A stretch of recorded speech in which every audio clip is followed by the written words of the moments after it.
it was quite a start, really. And my mum was 15 when she had me, and she unfortunately wasn't getting the support of my biological father, who I unfortunately hadn't met.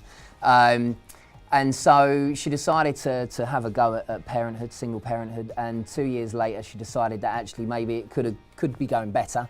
So she then decided to have me fostered, and I spent 2 years in foster care.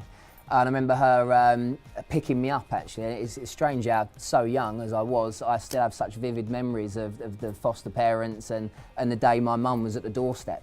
And then when I went back with her, it was on the pretense that she had met a guy she was going to be marrying, my stepdad obviously. And for the sort of 5 years or 6 years that ensued after that, unfortunately it wasn't quite the plan that my mum had made, in that it was quite an abusive and violent relationship towards my mum, one that you wouldn't wish any child to grow up in. And I think that's where the need for a comeback kind of began. But there's a lot more to it, isn't there? When I'd experienced everything in childhood, I'd made probably a subconscious decision at a point that I was going to have the life that I felt I deserved.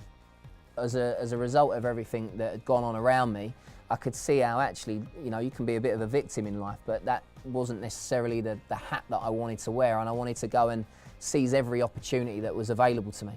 And shipwreck was probably one of the first examples of that, where I realised that I had the credentials to dig deep and produce the result that I wanted and get on something like that.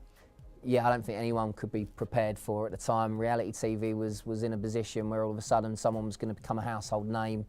Yeah, Jay very coincidentally moved into the house that I was living in. I was renting a room off of a guy called Kevin Adams. He, as soon as she come out of the house, became a personal trainer. Next thing you know, I'd spent 3 months shouting at the TV at her, and then she's someone that I live with. It was weird, I'm not gonna lie. And then, you know, not long after, we're having a baby. Truly, you know, what I'm doing, and to be honest, I suspect a lot of parents do it as well, is that we sometimes try and compensate for what we didn't have, and sometimes we go to the other extent. But there is a balance to be had. I love the word balance. I try and get it in everything that I do. And yeah, through Bobby and Freddie, I can give them the upbringing that I guess that I would have liked, and I can give them the bond with me that I probably would have liked with my biological father.